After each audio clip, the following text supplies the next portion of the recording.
dear Mrs. Cecilia Nicolaini, State Secretary for Climate Change, Sustainable Development and Innovation from Argentina, and President of the second meeting of the Conference of the Parties to the Escazú Agreement, esteemed presiding officers, member states' government representatives, fellow parliamentarians, and observers, a good day to all of you. I offer warm greetings from St. Lucia. As the Speaker of the House of Assembly, it is my sincere pleasure to address you from afar in order to briefly share the legislative experience in my country on the topics of this session. In addition to my parliamentary leadership role at the national level, I have the honor of representing my parliament on the board of directors of ParlAmericas.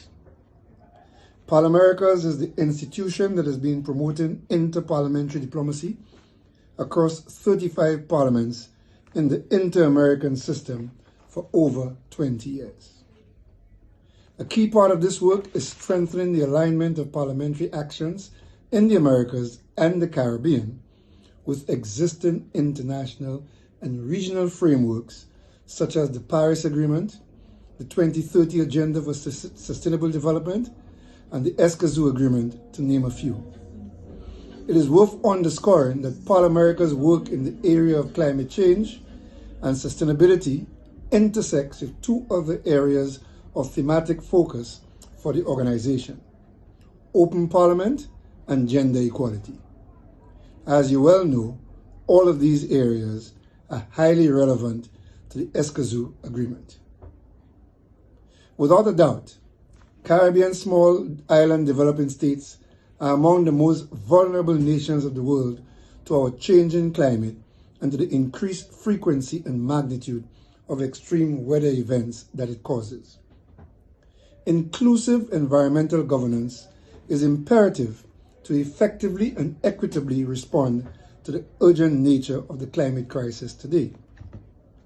Compliance of the Escazú Agreement as a human rights-based tool for climate action is crucial for the sustainable development of the region as it seeks to ensure the triple planetary crisis of biodiversity loss, climate change, and pollution is addressed through good governance practices such as increased transparency and inclusive decision-making processes that promote gender equality and integrate the perspectives of marginalized communities.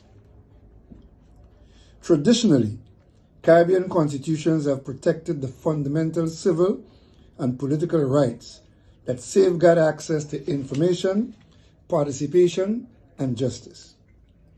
Although these rights could be applied to environmental matters, most countries, through recent reforms, now have specific references to environmental rights.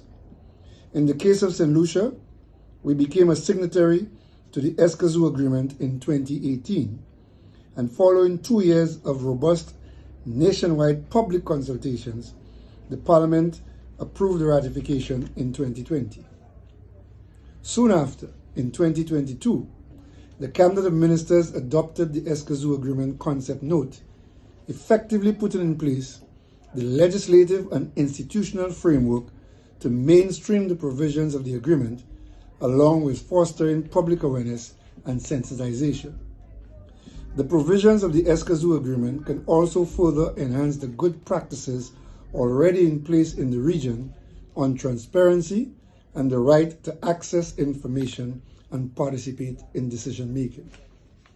For example, St. Lucia's Legal Aid Act of 2008, which can be applied to environmental matters, aims to remove the cost barrier of accessing justice by recognizing that rights can only be effective if there are mechanisms to uphold them when they are violated, and that every person has access to a judicial or autonomous body and administrative procedure to challenge legality.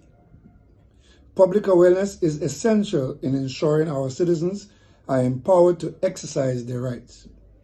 As legislators, we have a key role, not only in ratifying these agreements, but in overseeing the implementation at the national level.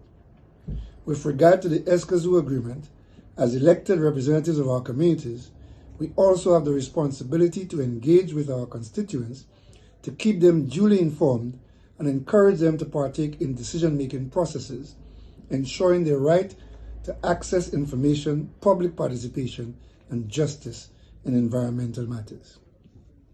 Finally, I want to offer best wishes from St. Lucia and sincere gratitude for the invitation to join you today in this important session and to present on our country's endeavors. Moreover, recognizing that parliamentary diplomacy can be instrumental in facilitating the exchange of good practices and the advancement of the agreement throughout the region, ParlAmericas will continue to foster hemispheric parliamentary dialogues on this very important agenda. I thank you.